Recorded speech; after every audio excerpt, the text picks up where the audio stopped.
Okay, let's dive right into this explainer because we've got a totally fascinating paradox to unpack today. Imagine a brilliant, sharp-minded 19-year-old standing squarely at a crossroads. On one side, he's got a highly actionable, practically guaranteed path to major business success. But on the other, a societal lottery with almost zero chance of winning. It's a crazy contrast, right? But it perfectly captures this massive generational struggle happening around us right now. Today, we're going to look at how societal conditioning can literally hijack a natural-born entrepreneur and try to force them into the very rigid mold of a civil services aspirant. So, picture this. We've got a young guy who isn't just sitting around daydreaming, he actually has a concrete, incredibly profitable business plan ready to go. He has access to his father's 50 bighas of agricultural land, and his big idea is to leverage it for banana cash crop farming. And he isn't just throwing ideas at the wall to see what sticks. He's actually crunched the numbers and realized that even at a super conservative market rate, this venture would generate 50 lakhs in annual revenue. 50 lakhs. I mean, for a 19-year-old to have the resources and the raw market awareness to generate that kind of top-line revenue, that's just absolutely incredible. But to really appreciate his business chops, we have to look at how their farm currently operates. Right now, his family relies on a traditional setup called Batai, which is essentially just sharecropping. Under this model, the family provides the land and half the investment, but then they turn around and give away a massive 50% of their profit to the farmers actively working the land.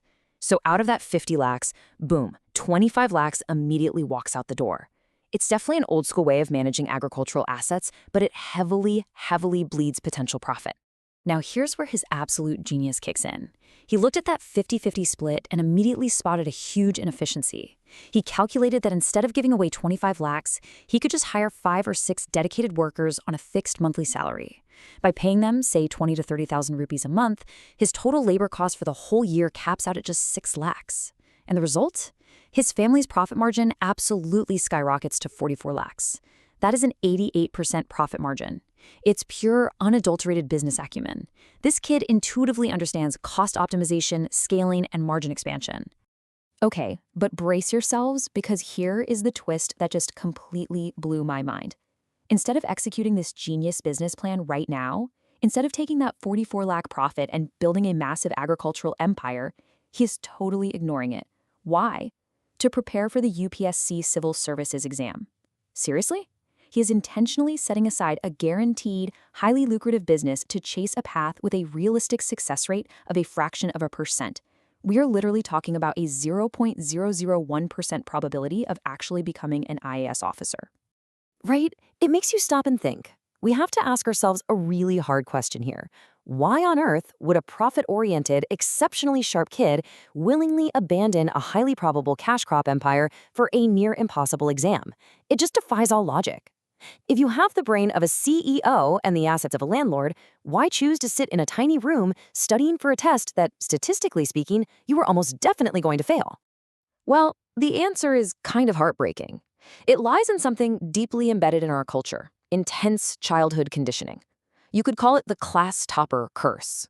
When this young man was just in the 5th standard, he secured the first rank in his class.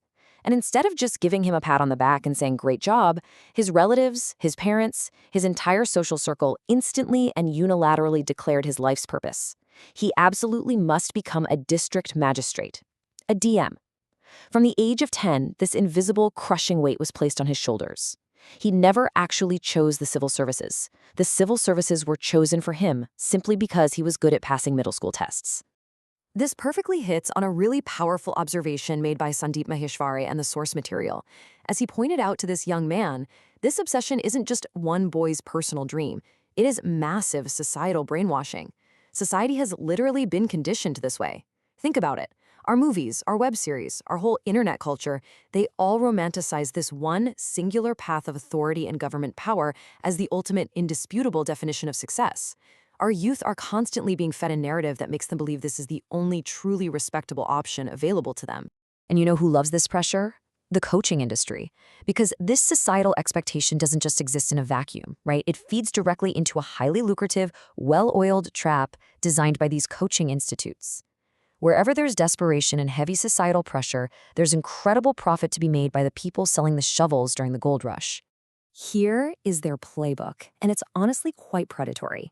They use this very clever marketing funnel where they lure students in with the promise of a 100% scholarship test. This gets hundreds of thousands of hopeful kids to hand over incredibly valuable personal data. Then, of course, they make the test impossibly hard.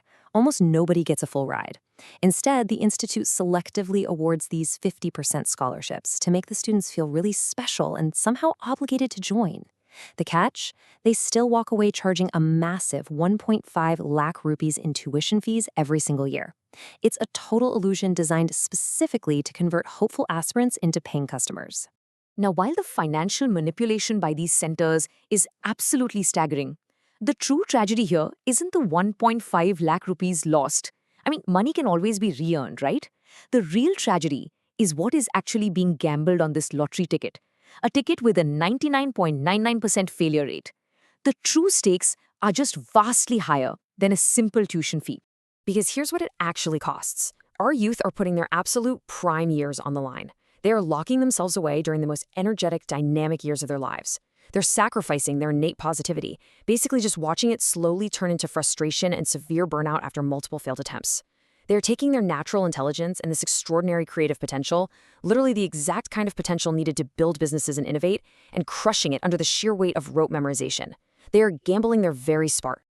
As an SRCC student brilliantly pointed out during this discussion, there is a stark difference between an aspirant mindset and an entrepreneur mindset. The aspirant is traditionally focused on social service, administrative authority, and rigidly following a set path. But the entrepreneur, they are intensely focused on scaling margins, generating profit, and driving real innovation.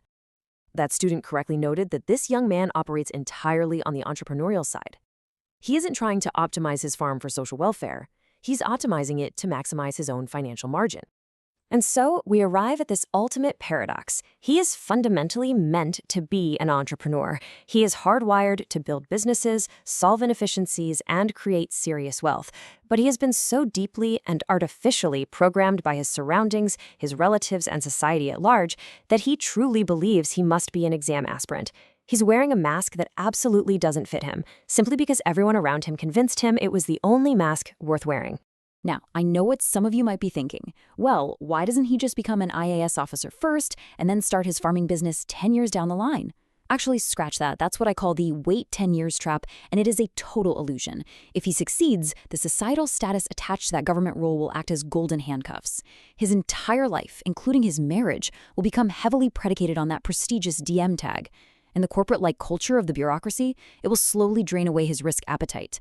You can't just switch off a conservative bureaucratic mindset after a decade and suddenly morph into a high-risk agricultural entrepreneur. Once you're in that system, the system keeps you. So, what's the big takeaway you should grab from this explainer? It's really an invitation to take a critical look in the mirror. Ask yourself, are the massive goals you're chasing right now actually your own? Or are they just the result of what society, your parents, or the media expect you to be? Don't let your unique brilliance get crushed by someone else's definition of success. Figure out what you are naturally built for and have the courage to actually pursue it. Thanks so much for joining me on this explainer, and we'll see you in the next one.